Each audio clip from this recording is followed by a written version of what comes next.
Bonjour, C'est un micro? c'est un bâton de parole. Voilà, qui enregistre en même temps. Alors nous avons l'émotion douloureuse d'accueillir Pascal André, qui est un grand homme en taille, et pas seulement, et puis nos camarades qui vont se présenter et témoigner successivement, et les locaux de l'étape, c'est chacun d'entre nous qui porte en lui le témoignage de sa perception de cette tragédie au Moyen-Orient.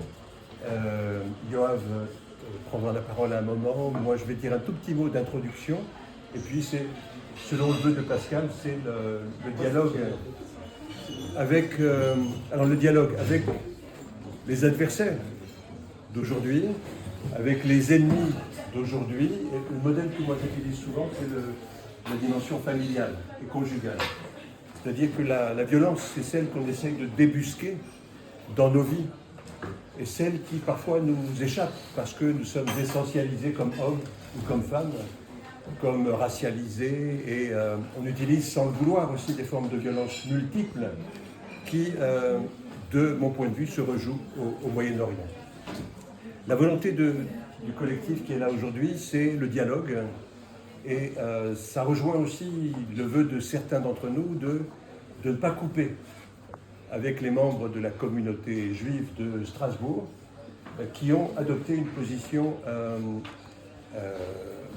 figée de soutien inconditionnel à la politique de l'État d'Israël, et ce, pas seulement depuis le 7 octobre, mais depuis les années 80. Il y a eu à ce moment-là un mouvement de droitisation en Occident, de mon point de vue, qui nous a conduits, pour une part, à la tragédie d'aujourd'hui, et on a tenu à ce qu'il y ait parmi nous des gens qui se considèrent comme juifs, sachant que c'est compliqué de définir le judaïsme et la judéité. Il y a une définition qui peut, nous réunir tous, c'est le fait d'avoir une mère juive. Celui qui est juif, c'est celui qui a une mère juive. Et vous connaissez la différence entre une mère juive et un terroriste. Avec un terroriste, on peut discuter. Et donc, voilà, le déterminisme, celui qui est juif, c'est celui qui a eu à se farcir la relation conflictuelle et problématique avec une mère. Bon, c'est pas seulement propre aux juifs, mais c'est propre à nos destins. Alors, voilà, on va élargir le débat aujourd'hui. C'est pas seulement qui a raison, qui a tort, quels sont les arguments, les dernières vidéos, les derniers témoignages qui vont convaincre qui et quoi. Convaincre les gens d'être sur le droit chemin, d'avoir raison et de pouvoir s'autoriser à tuer l'autre, ou trouver les arguments, les modalités d'une paix dans laquelle chacun se reconnaîtrait. Et c'est bien compliqué aujourd'hui parce que d'autres intérêts que ceux propres au Moyen-Orient jouent. Parmi nous, il y a des gens qui considèrent qu'on se focalise non pas sur le génocide que les Gazaouis et les Cisjordaniens subissent, mais sur ce Moyen-Orient et sur Israël qui est porteur de tous les maux de l'Occident. Et c'est vrai qu'à certains égards, on a du mal à s'entendre et à comprendre comment les Palestiniens sont lâchés par tout le monde, et par les Arabes aussi. Alors, est-ce qu'il y a une fraternité arabe? Il n'y a pas plus de fraternité arabe que de fraternité européenne. On le voit dans l'espace des 27 chez nous, il n'y a pas de solidarité essentialisée. Il y a un travail à remettre sur le métier de tout le temps. Alors pourquoi les pays arabes ne sont-ils pas solidaires de la cause palestinienne? C'est intéressant aussi. Pourquoi les massacres fréquents entre sunnites et chiites ne font pas la une des journaux en Occident, alors qu'en fait nos frères musulmans, chiites ou sunnites sont massacrés aussi par des gens au pouvoir. Et c'est toujours les peuples qui subissent les conséquences tragiques de décisions qui sont prises au-delà d'eux.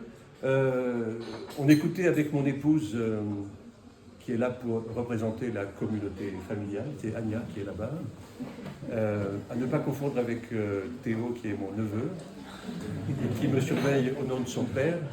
On écoutait un débat sur Trump et Kamala Harris récemment. Quelle différence entre l'un et l'autre? Aucune, probablement, par rapport à ce qui nous attend et ce qui nous intéresse. Il y a un allongé pour toi. Est-ce que l'autre intéresse quelqu'un? Je le prends alors, ouais. Quelle différence? On est pris comme ça dans une sorte de fantasme de la régulation, de l'apaisement, de la solution miracle qui va mettre un terme à la conflictualité. Kamala Harris, Trump, ça ne fera pas une grande différence pour les Gazaouis et les Cisjordaniens. En Amérique, nous, on pense que les Américains sont tous ultra-libéraux. Eux, ils pensent qu'on est socialiste. Ça va intéresser la feuille de chou qui est là, qui est un de nos organes d'information indépendants. Il y a dans la salle aussi Guillaume Crème qui représente rue 89, mais qui est là à titre personnel. Et voilà, donc je vais m'arrêter sur le fait qu'à Strasbourg, nous sommes 20 000 juifs. Nous sommes 20 000 juifs. Alors comment reconnaît-on un juif? Je vous donnerai la clé tout à l'heure. Ce n'est pas au bruit et à l'odeur. Ce n'est pas l'odeur de l'oignon comme Maurice Barrès le prétendait dans ses écrits à la fin du 19e. Mais voilà, comment on reconnaît un arabe? Comment on reconnaît un noir? Comment on reconnaît une femme, un homme dans la population générale? Probablement, on n'est pas obligé de reconnaître, d'essentialiser. On a chacun une place dans ce monde, ce petit monde qui passe beaucoup de temps à essayer d'élaborer les conditions de l'extermination de l'autre. Et Strasbourg est bien placé pour ça. Strasbourg, c'est la ville où, une ville allemande dans sa culture, où à chaque fois que la culture allemande a été à son apogée, elle a décidé de brûler ses juifs. Que ce soit en 1349, place de la République, on ira visiter après, ou par laquelle vous êtes passé, Strasbourg était une ville indépendante et libre. Elle a décidé de brûler tous ses juifs place de la République.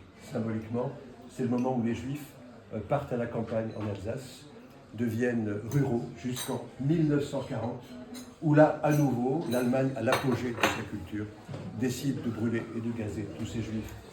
D'où le sentiment de douleur et de malaise de gens qui se reconnaissent dans le signifiant juif et qui se disent « mais pourquoi toujours nous ?» et qui ne sont pas toujours capables de saisir que le conflit au Moyen-Orient pourrait être un conflit colonialiste et qui ne sont pas en mesure de saisir parce qu'on n'est pas cultivé, parce qu'on n'est pas en lien avec l'histoire, parce que c'est il y a 3-4 générations. Ariel? C'est bien si tu ajoutes que c'est politique, un homme politicien qui a essayé pour sauver les Juifs, Peter Schwarber. C'est le seul homme qui a un politicien, mais le peuple avait assassiné les Juifs, mais un politicien a essayé pour nous sauver. Alors Ariel fait référence à un politicien local qui, le 14 février 1349, a tenté de sauver les Juifs de Strasbourg. Peter Schwarber, c'était le maire de l'époque. Il a échoué. Il a été exilé, alors pas très loin, à Benfeld, à 30 km d'ici, où il est mort. Il a perdu sa charge, la moitié de sa fortune. Il y a une rue de Strasbourg qui porte son nom. Et le chapeau pointu que je porte est en hommage à Peter Schwarber. C'est le Judenhut, et le chapeau que devaient porter les Juifs au XIIIe et XIVe siècle ici. Il y a eu un juste avant l'heure.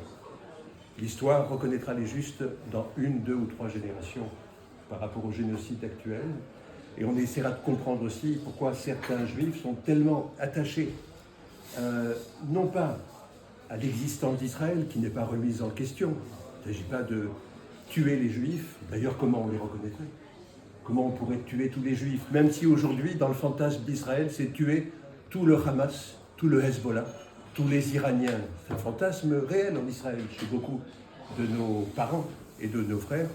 Et donc, Strasbourg, c'est les premiers citoyens français, premiers juifs reconnus comme citoyens par Napoléon au début du XXe siècle. C'est inédit et les Alsaciens étaient contre les juifs bordelais d'origine portugaise parce que c'était des ploucs. Donc c'est intéressant aussi, et on est, nous, très très blessés dans cette salle, que la communauté juive de Strasbourg, avec son expérience de l'intégration, son expérience de politique, ne mette pas au profit d'autres communautés. Cette expérience, non pas pour se replier, se ratatiner sur elle-même, mais pour s'ouvrir et faire partager son expérience biséculaire, depuis 2 siècles au moins. Tommy Ungerer, on ira peut-être faire une balade au musée de Tommy Ungerer. Il est mort il y a une dizaine d'années. Il a été réprouvé toute sa vie par les Alsaciens. Il était trop libre, trop indépendant, trop juif, d'une certaine manière, symboliquement. Il a dit « l'Alsace a été vendue à l'Allemagne à un certain moment. À d'autres, elle a été vendue à la France. On aurait dû la vendre aux Juifs, comme ça elle serait restée dans la famille. » C'est une phrase étonnante qui est symbolique. C'est une métaphore que j'utilise dans mon travail de psychiatre. Alors comme vous le voyez, je suis psychiatre marxiste, donc je travaille auprès des sans-papiers depuis 40 ans, avec très peu de succès, rien ne marche. Et Retailleau est le summum de l'adversité. Plus je vieillis et plus c'est compliqué. Et néanmoins, j'ai conseillé à mes patients blacks et rebeux de porter la kippa pour éviter les contrôles des flics. Et ça marche. Hein. Donc si, il faut retenir une chose dans cette Europe en construction, c'est la kippa. Hein. Et c'est ça qui... Tu portes la kippa et tu es juif aux yeux des forces de l'ordre. Ça va passer dans la loi des finances, à mon avis, dans les heures qui viennent. Alors Strasbourg, c'est le Struthof. Et je termine, le Struthof, c'est le seul camp de concentration nazie en territoire français, annexé à l'époque, est à 60 km d'ici. Un camp politique, un camp où il y a eu des expérimentations médicales sur l'homme. Les nazis, qui étaient les meilleurs médecins du monde, étaient persuadés que les juifs, d'où le traumatisme aussi épigénétique, le traumatisme se transmet sur plusieurs générations chez les juifs, mais aussi chez les arabes, qui sont à peu près de la même race humaine, si on veut bien l'accepter. Eh bien, cette transmission épigénétique, les nazis étaient persuadés qu'ils allaient faire disparaître de la surface de la Terre les Juifs. Dans un esprit socialisant, ils étaient sur le point de créer un musée de la race. Ils ont gazé 86 Juifs au Struthof dans cette perspective. Ça a toujours été caché par les autorités médicales ici, qui ont préféré laisser croire au primat de la vertu des médecins, plutôt qu'au fait qu'à chaque fois que l'occasion a été donnée aux médecins, ils ont pris parti du pouvoir, notamment dans le système totalitaire nazi, sans y être obligés. Voilà, Strasbourg, c'est tout ça, c'est une ville extraordinaire, c'est une ville pluriculturelle. Ça pourrait être Israël-Palestine de demain, dans le modèle.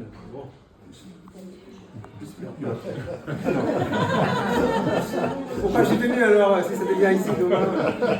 Je sens que la contestation est à ma gauche. Bon, tu vas nous dire. Moi, froid. Tu vas nous dire.